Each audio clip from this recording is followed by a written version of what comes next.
Hai semuanya, balik lagi di video series kursus public speaking gratis bersama Maya Rahma, dan ini adalah pertemuan yang kedua. Di pertemuan kali ini kita akan membahas tentang persiapan materi.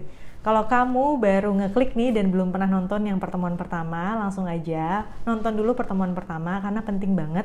Di sana kita udah ngebahas tentang apa itu public speaking, kenapa penting banget untuk belajar public speaking. Lalu kita juga sudah membedah nervous dan bagaimana cara mengendalikannya, serta kita juga sudah belajar bagaimana meningkatkan kepercayaan diri. So buat kamu yang belum nonton video pertama, silahkan nonton video pertama ya, baru nanti kesini. Alright, di video ini kita akan membahas tentang persiapan materi. Jadi dalam public speaking general guys, umumnya kita akan punya waktu beberapa saat gitu ya, bisa 1 minggu atau mungkin 1 bulan untuk mempersiapkan materi kita sebelum nanti kita ngomong di depan panggung, yaitu pada umumnya. Dan selayaknya waktu yang diberikan itu benar-benar kita manfaatkan untuk mempersiapkan materi. Jadi jangan pernah kamu datang ke location nih, lokasi kamu perform, langsung go show aja gitu. Kayak, udahlah gimana nanti ngomongnya, itu nggak akan bener. Ingat, failing to prepare artinya kita juga prepare to fail. Ya, kalau kita nggak mempersiapkan dengan baik, artinya kita memang merencanakan nih, kita akan gagal nantinya. Jadi jangan pernah datang ke lokasi gimana nanti. Persiapkan, minimal kamu punya highlightnya, kamu mau ngomong apa aja di sana. Dan minimal kamu udah latihan beberapa kali, biar nanti performance-nya bagus. Dan hal ini juga sejalan dengan salah satu quotes public speaking yang aku suka banget dari Dale Carnegie, yaitu only the prepared speaker deserve to be confident. Jadi cuman orang yang sudah mempersiapkan diri aja yang pantas untuk percaya diri ketika ngomong di depan. So preparation itu adalah hal yang sangat penting. Kamu mau ngomong apa di depan, kita persiapkan di awal dan latihan dulu. Dengan cara seperti ini, kepercayaan diri kita pun akan meningkat ketika perform nanti. Karena kita benar-benar sudah tahu exactly apa yang harus kita ucapkan. So, masih ingat kan di pertemuan pertama kita pernah membahas bahwa inti dari public speaking itu bukan cuma ngomong di depan, tetapi kita punya message yang ingin disampaikan kepada audiensnya, ya. Dan message yang harus kita sampaikan effectively ke audiensnya. Nah, supaya efektif materinya, mari kita persiapkan. Konten public speaking kamu harus memenuhi 3 unsur ini. Yang pertama, sesuai dengan audiensnya, cocok nih sama audiensnya. Lalu yang kedua, terstruktur. Jadi jangan ngalor ngidur kemana-mana, tapi harus ada bullet points-nya, gimana cara menjelaskannya, harus ada strukturnya. Lalu yang ketiga, harus dijelaskan dengan baik, agar orang bisa benar-benar paham apa yang kamu maksud dari penjelasan materi kamu. Oke, mari kita bahas poin yang pertama, harus sesuai dengan audiens. Nah inilah kuncinya di sini nih. Ketika kita mempersiapkan materi, kita harus benar-benar match materi kita dengan audiensnya. Jadi first thing first, ketika kamu mempersiapkan materi, kamu harus tahu dulu nih, acaranya apa sih, materi apa sih yang harus disampaikan, dan yang paling penting audiensnya ini siapa gitu. Karena ketika kita berbicara di depan orang yang berpendidikan SMA, misalnya masih anak SMA gitu, atau mahasiswa, atau pekerja nih, atau senior yang udah levelnya manajer direksi, itu pasti akan berbeda gitu. Kita ngomong di depan ahli sama di depan masyarakat umum pasti akan berbeda. Misalnya cara penggunaan bahasanya, pasti kalau yang di depan masyarakat umum nggak mungkin kita menggunakan bahasa yang terlalu teknis atau bahasa yang terlalu tinggi, karena mereka akan kurang bisa menyerap. Tapi kalau di depan ahli ya nggak apa-apa, gampang-gampang aja, karena mereka juga pasti akan mengerti bahasanya maksudnya apa. Jadi untuk memenuhi unsur sesuai dengan audiens ini, yang perlu kamu lakukan adalah cari tahu dulu tentang audiensnya, analisa dulu nih, siapa audiensnya. Tanya mungkin ke panitia atau penyelenggaranya, kira-kira audiensnya ini pendidikannya apa, pekerjaannya apa, lalu minatnya lebih kemana. Gali banyak-banyak tentang audiens ini supaya kamu bisa mengetahui nih kira-kira ketertarikan mereka, kebutuhan informasi mereka tuh yang mana gitu. Sehingga kamu bisa menyusun nanti materi yang sesuai dengan minat mereka. Jadi ketika kamu cerita, kamu benar-benar memenuhi rasa ingin tahu mereka. Jadi sebenarnya gini, coba bayangkan kita jadi audiens, kita melihat seorang pembicara nih, ya kan? Nah, ketika pembicara ini berbicara tentang hal yang sudah kita ketahui, kita akan malas dengerin. Apaan sih nih? Udah nggak mau dengerin. Atau pembicara ini ngomong tentang sesuatu yang terlalu complicated gitu, yang kita nggak paham. Kita nonton sinetron yang terlalu complicated kan kayaknya malas juga gitu ngikutinnya. Jadi yang bisa bikin kita interested untuk ngikutin terus pembicaraan dari seorang pembicara, apa coba? Ketika pembicara itu memberitahu sesuatu yang kita belum tahu, ya kan? Ketika pembicara itu ngasih tahu sesuatu yang kita belum tahu, kita pasti kayak, oh iya, oh gitu ya ternyata ya. Nah, makanya kita jadi pembicara juga harus bisa menebak nih, apa kira-kira yang mereka belum tahu, sehingga nanti ketika kita berbicara, audiens akan konsisten dengerin kita terus. Critical point-nya di situ. Kita tahu, kita benar-benar bisa ngunci nih di mana materi yang benar-benar dibutuhin sama audiensnya dan cocok sama audiensnya. Lalu selebihnya ya sesuaikan bahasanya tadi ya. Kalau ngomong di depan umum jangan terlalu menggunakan bahasa yang teknis, jangan menggunakan jargon atau bercandaan yang kira-kira audiens kamu tuh nggak mengerti apa artinya. Nah, setelah kamu memiliki informasi yang kira-kira sesuai nih sama audiensnya, unsur berikutnya yang harus kamu penuhi adalah konten kamu atau materi kamu harus terstruktur dengan baik. Kenapa? Karena otak manusia itu hanya bisa menyerap sesuatu yang dijelaskan secara terstruktur. Dia akan lebih mudah menyerap ketika dia dijelaskan sesuatu yang terstruktur rapi.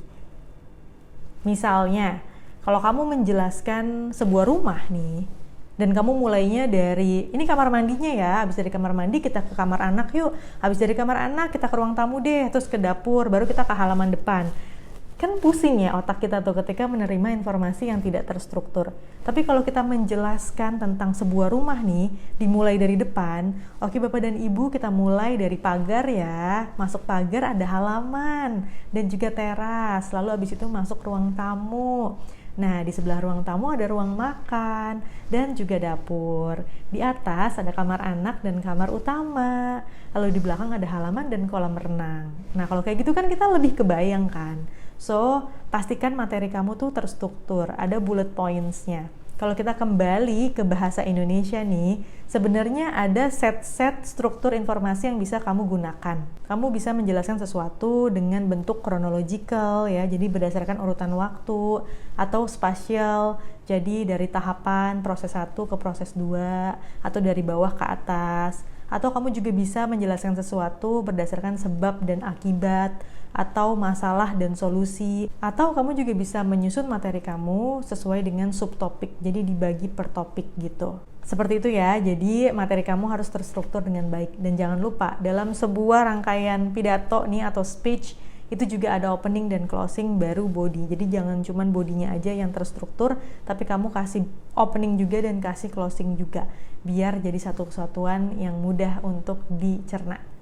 Seperti itu ya kurang lebih, jadi materi kamu harus terstruktur agar mudah untuk diterima oleh audiens. Setelah kamu memastikan kalau konten kamu ini sesuai sama audiensnya dan terstruktur, kamu juga harus pastikan kalau konten kamu dijelaskan dengan baik. Jadi maksudnya seperti apa? Kamu harus pilih nih kata-kata yang kamu gunakan harus spot on supaya audiens bisa benar-benar mengerti apa maksudnya kamu. Lalu kamu juga kalau punya statement atau opinion nih, jangan cuman dijelaskan begitu saja. Jadi ini adalah statementnya, ini adalah opinionnya. Telan deh, bulet-bulet. Jangan kayak gitu, tapi supaya audiensnya lebih paham, coba tambahin informasinya. Kamu bisa tambahin data statistik untuk mendukung opinion kamu, atau kamu juga bisa tambahkan analogi dan contoh untuk membuat audiens lebih mudah mengerti, serta untuk lebih memperkuat, kamu juga bisa tambah testimoni dari ahli. Jadi misalnya kita punya sebuah opini nih, kalau masyarakat itu harus mengurangi sampah organik dengan cara stop food waste, atau jangan buang makanan. Nah, jangan cuma ngomong kayak gitu doang, audiensnya nggak akan paham. Tapi jelasin kenapa, support data kamu di sana, kasih data kamu di sana untuk mensupport informasinya. Misalnya di Indonesia sendiri makanan terbuang tiap harinya ada berapa ton dan banyak orang yang kelaparan, atau dari sampah tersebut menghasilkan mungkin gas-gas yang membahayakan bumi kita ya. Jadi masukin data statistiknya, kalau perlu masukin juga testimoni ahli di situ. Misalnya profesor siapa yang pernah melakukan penelitian, dia ngomong kalau food waste itu tidak baik untuk bla bla bla bla bla. Jadi orang semakin yakin nih, oh iya ya ternyata food waste itu atau sampah makanan itu tidak sepantasnya terus kita lakukan gitu. Jadi kita harus lebih hemat makanan dan jangan buang makanan. Kurang lebih seperti itu. Kalau buat contoh dan analogi, ini memang perlu pemikiran lebih lanjut sih dan perlu pengalaman juga. Karena penggunaan analogi ini akan memudahkan atau bisa jadi juga bikin complicated gitu. Nah, kalau bisa analogi kita tuh memudahkan. Analogi juga biasanya digunakan untuk sesuatu yang kurang bisa kita jelaskan, tapi hanya bisa kita jelaskan dengan analogi. Misalnya, kalau kamu yang nonton badminton, jadi ketika Apriani Rahayu dan juga Grecia Poli berhasil menyabet emas Olimpik nih, pelatihnya Coach Eng Hian pada saat itu pernah berbicara di sebuah interview kalau pelatih itu bagaikan gula di dalam kopi gitu. Jadi kopi ini atletnya, gula itu pelatihnya. Kopi dibilang enak seringkali karena apa? Karena ada gulanya di situ, ya kan? Jadi kadang-kadang pelatih itu tidak dilihat, padahal pelatih yang kerja keras untuk mengharumkan atau membuat atletnya ini baik gitu. Nah, itu salah satu contoh penggunaan analogi. Selanjutnya kalau contoh itu sebenarnya contoh itu beragam juga ya, butuh waktu juga kadang-kadang untuk merenungi contoh kayak gimana nih yang bikin audiens tuh langsung paham sama apa yang kita sampaikan. Contoh juga macam-macam, ada yang simple, misalnya hewan berkaki 4 itu bermacam-macam. Contohnya ada kambing, ada kerbau, ya, ada kuda. Nah, itu contoh simple. Atau kamu juga bisa kasih contoh tuh sebuah kisah ya. Contohnya kisah siapa? Jadi contoh ini beragam gitu. Bisa dalam bentuk panjang atau bisa dalam bentuk yang simple. Dan sesuaikan dengan materi kamu pastinya. Nah, itu dia 3 unsur utama yang harus kamu penuhi untuk membuat materi public speaking. Yang pertama, harus sesuai dengan audiensnya, terstruktur, dan dijelaskan dengan baik. Selanjutnya saya akan membahas tentang strukturisasi materi berdasarkan tujuan public speaking. Jadi kalau kita bedah nih, tujuan public speaking itu macam-macam. Ada to inform, to persuade, to inspire, dan to entertain. Nah, to entertain kita sisihkan dulu, biarkan nanti stand up comedian kayaknya yang lebih jago untuk jelasin ya. Kita akan fokus ke to inform, to persuade, dan to inspire. Jadi tujuannya tuh macam-macam. Dan bisa jadi dalam satu forum kita bukan cuma satu tujuan doang, tapi semua tujuan kita lakukan. Kayak saya sebagai dosen misalnya, di kelas sebagai dosen ketika ngajar, saya bukan cuma memberikan informasi ke mahasiswa saya ya, ke audiens saya, tetapi saya juga berkewajiban untuk memotivasi mereka supaya terus belajar dan mungkin mengencourage mereka juga untuk mengerjakan tugas ya, mempersuasi mereka juga untuk mengerjakan tugas. Jadi bisa jadi pada prakteknya nanti mix nih, semuanya kamu lakukan dalam satu forum atau 2 dari 3 kamu lakukan dalam sebuah forum. Nah, kenapa sih public speaking ini tujuannya macam-macam? Karena tujuannya beda, struktur informasinya pun berbeda guys. Walaupun sih sebenarnya sejarah lahirnya public speaking ini adalah ketika zaman Yunani kuno, ini public speaking memang diciptakan dan dipelajari untuk mempersuasi orang lain ya, untuk kebutuhan pembelaan di pengadilan dan juga kebutuhan kampanye politik. Tapi sering berjalannya waktu diimprove gitu, ada sekedar untuk inform, ada juga untuk inspire, bahkan ada untuk entertain. Nah, kenapa sih tujuannya ini harus dibeda-bedakan? Karena beda tujuan, beda strukturnya guys, supaya materinya lebih efektif. Jadi beda tujuan, beda strukturnya. Oke, kita bisa lihat di sini, saya sambil lihat tablet ya, nanti informasi yang penting saya munculin di kanan dan kiri. Nah, jadi untuk menyusun materi ini kita sesuaikan dengan tujuannya. Yang pertama, to inform. Kalau cuma sekedar untuk menginformasikannya aja, ini strukturnya simple. Karena memang tujuannya hanya untuk memberikan informasi atau meningkatkan pengetahuan audiensnya. Nah, sesuai yang tadi sudah kita bahas di struktur ya, kita bisa menyusun materi to inform ini dengan berbagai cara. Misalnya dengan chronological atau kita bagi sub bahasan topiknya, ya kan? Dan kita juga bisa membahas sebuah proses dari A sampai Z sesuai dengan tahapannya. Itu adalah struktur untuk to inform, memberikan informasi, paling simple. Nah, kalau untuk to persuade, karena tujuannya adalah untuk membuat orang lain percaya dengan sesuatu yang kita percaya dan juga melakukan sesuatu yang kita pengen dia lakukan, ini agak lebih berat. Kita nggak bisa pakai struktur yang biasa kayak tadi, chronological dan juga cuma tahapan, kita nggak bisa. Tapi kita harus datang dengan sesuatu yang lebih kuat gitu. Jadi kamu bisa mulai dengan menjelaskan permasalahannya dulu nih, ill-nya, penyakitnya nih apa, lalu penyebabnya. Kamu jelaskan juga penyebab atau kamu blaming nih, apa yang membuat permasalahan ini. Lalu setelah jelas nih permasalahan dan penyebabnya, kamu tawarkan di sana. Kamu tawarkan solusi untuk menyelesaikan permasalahan tersebut ya, harus seperti apa.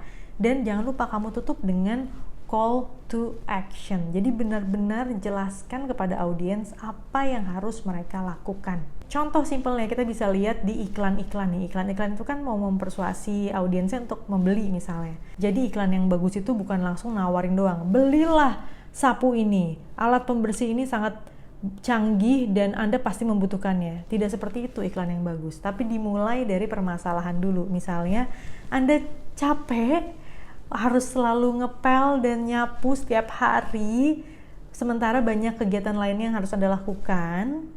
Lalu Anda masuk di sana penyebabnya karena alat bersih-bersih Anda ya masih manual gitu, nggak bisa melakukan bersih-bersih ini sendiri gitu. Nah selanjutnya kamu sampaikan nih penyelesaian masalahnya apa? Kami punya solusinya, yaitu alat pembersih, alat sapu dan pel yang bisa bergerak sendiri, jadi Anda tidak perlu repot mengepel atau menyapu lagi setiap harinya. Nah terakhir ditutup dengan call to action, di mana call to actionnya itu harus benar-benar jelas. Biasanya kalau di iklan tuh dapatkan produk ini sekarang juga dapat diskon 20%. Caranya datang ke gerai-gerai terdekat. Gerai-gerai terdekatnya ada di mana, dijelasin di layar itu. Lalu disebutkan juga Anda juga bisa order lewat telepon di bawah ini, disebutin berapa nomor teleponnya. Telepon sekarang juga. Kami siap untuk menerima order Anda dan barang langsung bisa dikirim ke rumah. Nah, kayak gitu ya kurang lebih. Jadi dalam mempersuasi seseorang itu jangan langsung kamu harus melakukan ini, tapi jelasin dulu masalahnya, lalu penyebabnya, solusi yang kamu tawarkan, dan benar-benar kasih call to action apa yang harus mereka lakukan. Berat ya persuasi, tapi kalau kamu bangun materi kamu dengan rumus ini, pasti lebih efektif untuk diterima sama audiensnya. Terakhir, to inspire, untuk memotivasi orang lain, untuk menginspirasi orang lain. Ini materinya memang agak berbeda dari to persuade dan to inform, dan bisa jadi ini juga another level of persuasion ya, karena kita harus menggerakkan hati seseorang. Makanya cara struktur materinya juga beda. Coba kamu ingat-ingat, pernah nggak datang ke seminar motivasi? Kira-kira apa yang dilakukan oleh pembicaranya? Misalnya kamu datang ke sebuah seminar yang mengajak kamu untuk menjadi entrepreneur, misalnya jadi pengusaha nih. Pasti yang dihadirkan siapa? Pengusaha yang udah hebat gitu, dan dia di sana ngomong tentang apa? Dia akan ngomong tentang perjuangannya dan apa yang dia dapatkan supaya bisa menginspirasi kamu. Nah, exactly itulah yang harus kamu lakukan ketika kamu mau menginspirasi orang lain. Jadi yang pertama kamu harus yakin dulu core value apa yang mau kamu sampaikan. Kalau dalam seminar kewirausahaan tadi ya core value-nya membuat orang untuk berani memulai sebuah usaha gitu ya. Nah, kamu finding dulu apa mau dia supaya termotivasi untuk mengejar beasiswa atau supaya dia termotivasi untuk berbuat kebaikan terhadap sesama. Kamu finding dulu si value utamanya itu apa. Lalu gerakan hati mereka dengan cerita. Jadi kamu ceritakan kisah yang inspiratif dan kalau perlu itu ceritanya tentang diri kamu. Karena ada sebuah kutipan dari Dale Carnegie nih yang aku suka juga, yaitu dia bilang gak ada yang lebih didengerin oleh audiens kecuali ketika seorang pembicara menceritakan apa yang hidup ini telah ajarkan kepada dia. Jadi ketika kamu menceritakan your own story, perjuangan kamu seperti apa, lebih detail, lebih baik, kamu narasikan, kamu deskriptifkan ceritanya seperti apa, itu akan lebih menyentuh hati audiensnya. Misalnya, kembali lagi ke seminar wirausaha tadi ya, seseorang yang udah sukses ini akan bercerita gitu, bagaimana dia dari titik nol memulai usahanya, jatuh bangun, dia jelaskan sampai benar-benar terpuruk gitu, lalu bisa bangkit lagi sampai ada di titik sekarang, sampai dia sekarang sudah bisa mencapai ini dan itu, sudah bisa ekspansi ke sini dan ke situ. Nah, dengan cerita seperti itu akan menggerakkan orang untuk wah, saya pengen deh jadi pengusaha gitu. Jadi tell them your own story, itu sih yang paling bisa memotivasi orang lain ya. Karena dengan telling our own story kita juga jadi punya emosi gitu ketika menceritakannya, ada emosi di sana sehingga akan ada pertemuan empati dan emosi yang kita berikan dan akan lebih bisa menggerakkan hati audiensnya. Seperti itu kurang lebih strukturisasi materi berdasarkan tujuan public speaking. Alright, kita udah belajar banyak nih tentang materi, dari mulai unsur-unsur yang harus kita penuhi ya. Dari apa tadi, masih inget nggak? Harus sesuai sama audiensnya, harus terstruktur dan dijelaskan dengan baik. Dan kalau kamu mau membuat materi, disesuaikan sama tujuannya. Karena beda tujuan, beda strukturnya. Tadi kita udah belajar apa aja, dari mulai to inform, to persuade, dan to inspire ya. Udah jelas semuanya? Kalau ada pertanyaan silahkan kamu ketik di kolom komentar, nanti aku akan coba jawab di sana. Kalau mau iseng juga, di bawah aku sudah siapkan tes ya, kayak quick quiz gitu. Jadi kalau misalnya kamu mau tahu seberapa banyak kamu menyerap informasi dari penjelasan tadi, kamu bisa kerjain kuisnya.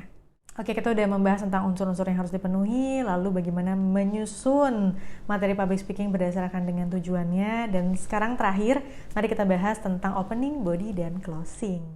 Jadi sebuah pidato atau speech itu harusnya terstruktur ya. Jadi ada openingnya, ada bodinya, ada closingnya.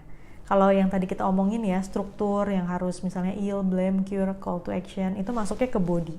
Ya, tapi jangan lupa ketika kita menyampaikannya, kita sampaikan dengan opening dan kita tutup dengan closing. Mari kita bahas lebih lanjut tentang opening, body, dan closing.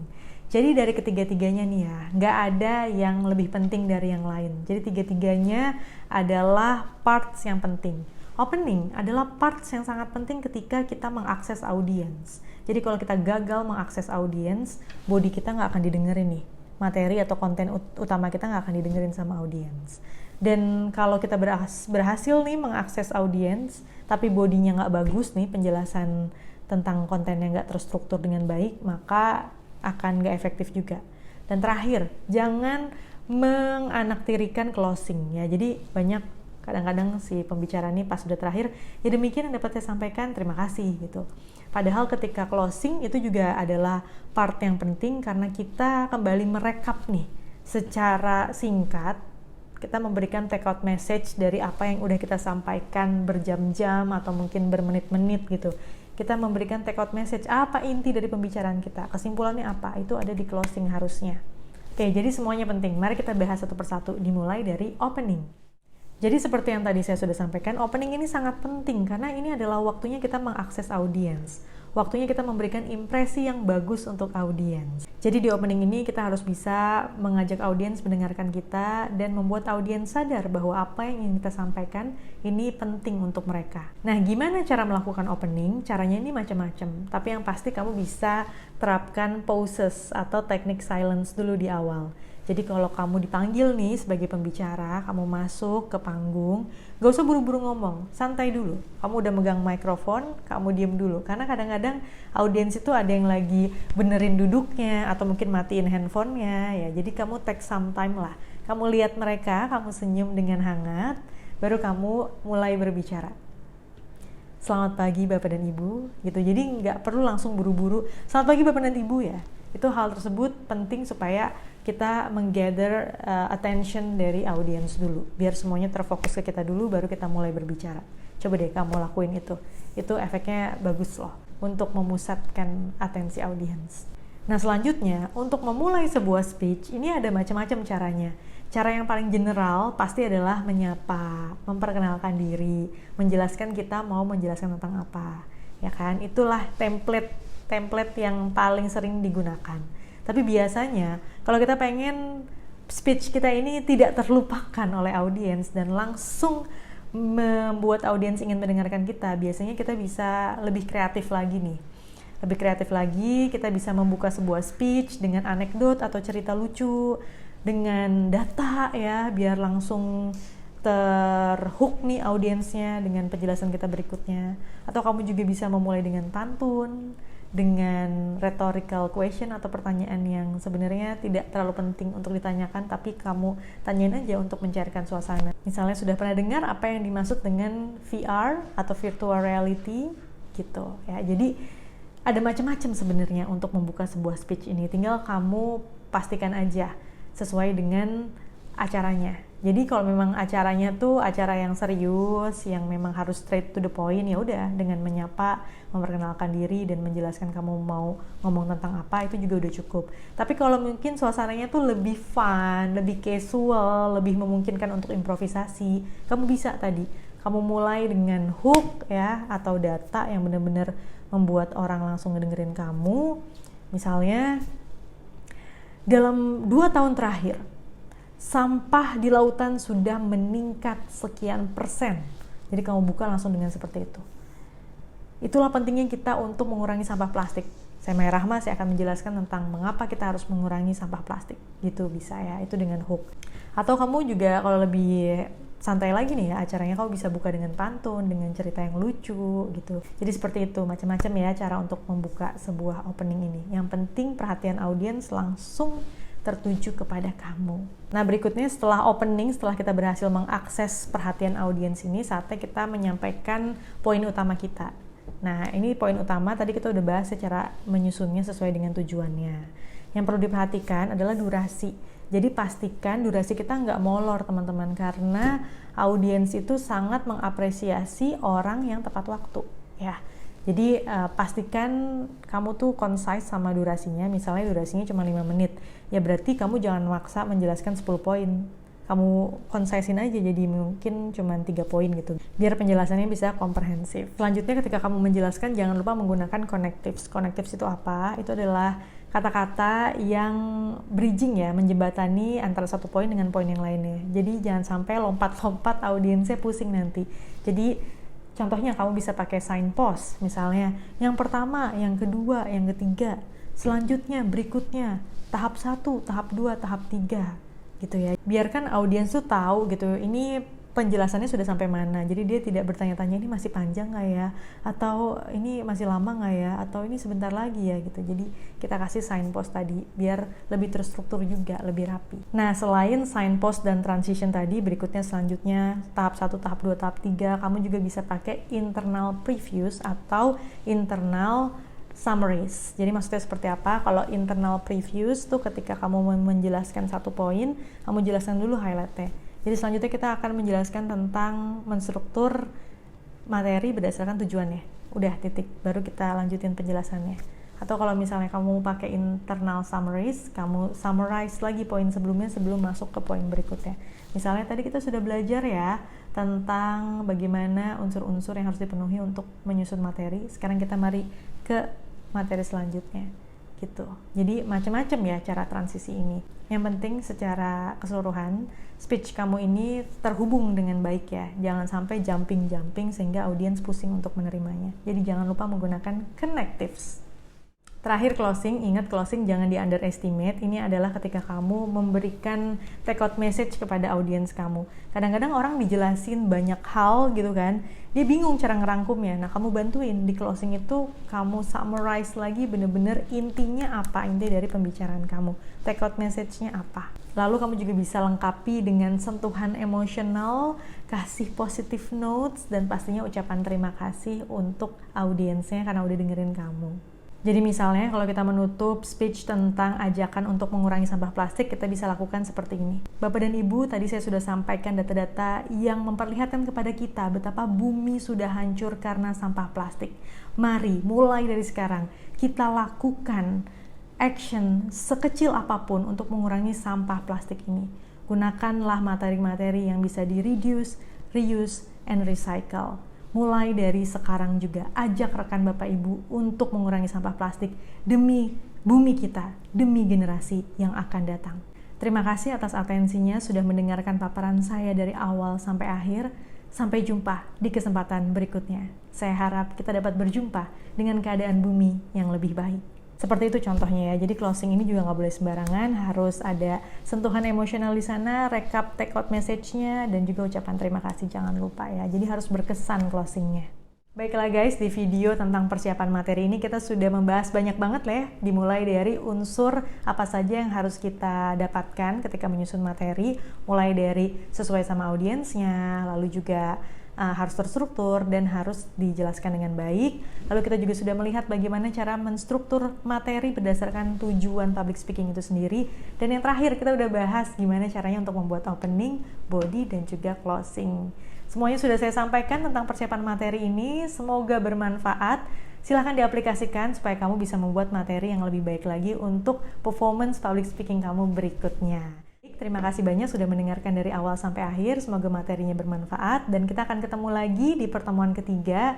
Di sana kita akan membahas tentang materi mengolah vokal. Bakalan lebih seru lagi nih. Jadi jangan lupa tungguin video berikutnya. Buat kamu yang belum subscribe, silahkan subscribe dan nyalain loncengnya supaya nanti kalau ada video berikutnya kamu bisa tahu, dapat notifikasinya dan bisa langsung nonton.